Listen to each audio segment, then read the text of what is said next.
In previous class, we discussed about physical properties of metals, and now in this class, we discuss about physical properties of non-metals. The first physical property is non-metals may be either solids, liquids और gases. जो non metals हैं वो solid state में भी हो सकते हैं, liquid state में भी हो सकते हैं और गैसियस स्टेट में भी हो सकते हैं. Bromine is the only non metal which is in liquid state. Second physical property of non metal is solid non metals are brittle. जो सॉलिड नॉन मेटल्स है वो ब्रिटल होते हैं. Brittle means when we strike them, जब उनको हम मारते हैं, they break down into powdery mass. तो वो पाउडरी मास में क्या हो जाते हैं, ब्रेक डाउन हो जाते हैं, जिस वजह से उनको क्या बोला जाता है, brittle in nature. When we strike them with hammer they become powdery except diamond. लेकिन किसको छोड़कर, डायमंड को छोड़कर, which is the hardest non metal, जो हार्डेस्ट नॉन मेटल होता है. Now the third one is they have a dull luster but iodine is lustrous. ठीक है, जो नॉन मेटल्स हैं वो लस्टर में डल होते हैं, उनकी अपीयरेंस डल होती है, लेकिन किसको छोड़कर, iodine which is shiny in nature.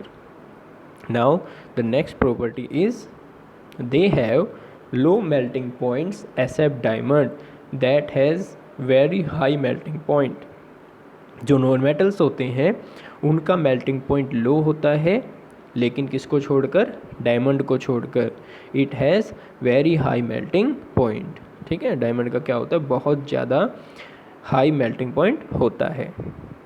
Now the next property is they are poor conductors of heat and electricity except graphite. जो नॉन मेटल्स होते हैं वो हीट और इलेक्ट्रिसिटी के क्या होते हैं, पुअर कंडक्टर्स होते हैं, लेकिन किसको छोड़कर, ग्रेफाइट को छोड़कर. Graphite is the form of carbon.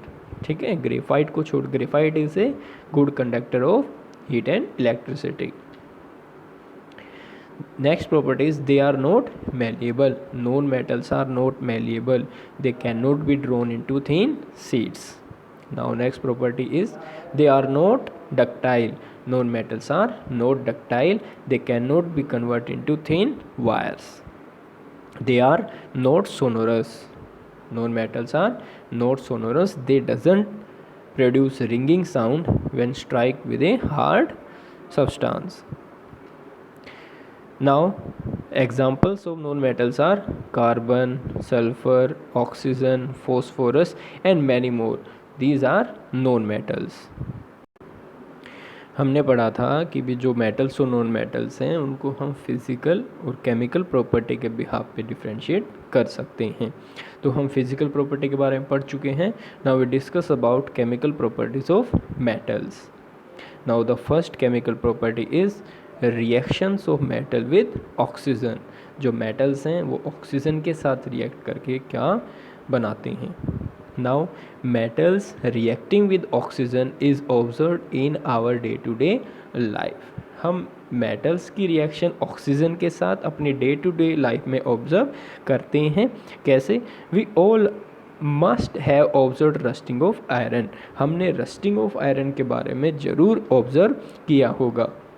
जैसे स्कूल में जब हम जाते हैं तो जो डेस्क्स वगैरह होते हैं, बेंचेस वगैरह होते हैं, वो आयरन से बने होते हैं. ठीक है, तो हम देखते हैं कि भी उनके ऊपर एक रेडिश ब्राउन फ्लैकी लेयर जम जाती है, जिसको हम क्या कहते हैं, रस्ट कहते हैं, जंग कहते हैं. Silver jewellery getting tarnished. जो सिल्वर ज्वेलरी है वो क्या हो जाती है, ब्लैकिश इन कलर हो जाती है, उनका रंग फेड हो जाता है. और copper articles getting covered by green layer.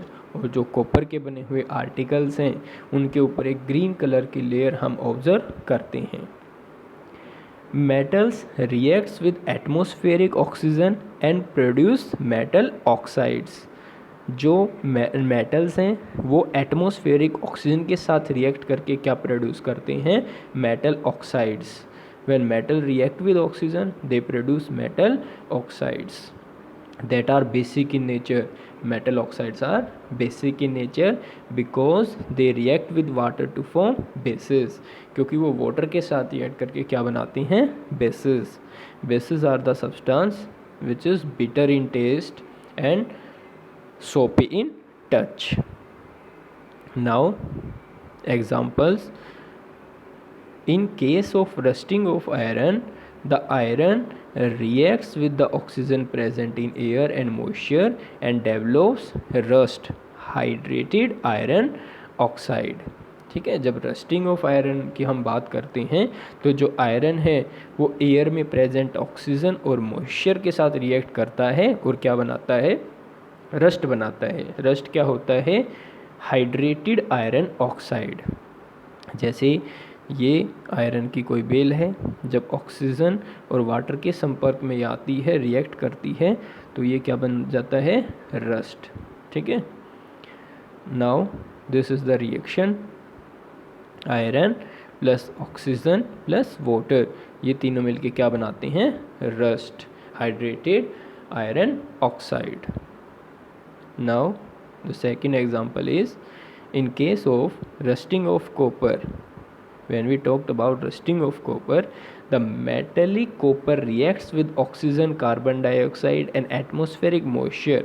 जब कॉपर ऑक्सीजन, कार्बन डाइऑक्साइड और एटमॉस्फेयर में प्रेजेंट मॉइस्चर के साथ रिएक्ट करता है, it develops a green colored coating of copper hydroxide and copper carbonate. तो उसके ऊपर कॉपर हाइड्रोक्साइड और कॉपर कार्बोनेट की एक ग्रीन कलर की लेयर क्या हो जाती है, डेवलप हो जाती है. जैसे copper plus water plus carbon dioxide plus oxygen मिलके क्या बनाते हैं, copper hydroxide and copper carbonate. ठीक है, जैसे इस पिक्चर में दिख रहा है, एक ग्रीन कलर की जो कोटिंग है ये किसके ऊपर डेवलप होगी, कॉपर आर्टिकल्स के ऊपर डेवलप हो गई. Now third one is in case of tarnishing of silver articles, the metallic silver reacts with hydrogen sulphide और sulphur present in air and gets tarnished. जो मेटेलिक सिल्वर होते हैं, silver articles होते हैं, वो हाइड्रोजन सल्फाइड या sulphur जो air में प्रेजेंट होती है उसके साथ रिएक्ट करके क्या हो जाते हैं, टर्निश्ड हो जाते हैं, ब्लैकिश इन कलर हो जाते हैं. जैसे रिएक्शन है silver plus hydrogen sulphide plus oxygen मिलके क्या बनाते हैं, silver sulphide plus water, silver sulphide plus water बनाते हैं और कलर क्या हो जाता है, blackish. Now copper burns in air to combine with oxygen and forms copper oxide, a black oxide. जो कॉपर है वो एयर में बर्न होता है और ऑक्सीजन के साथ कंबाइन करता है, ऑक्सीजन के साथ कंबाइन करके कॉपर ऑक्साइड बनाता है, जिसे हम क्या कहते हैं, black oxide. Copper plus oxygen क्या बन गया, copper oxide which is black in colour.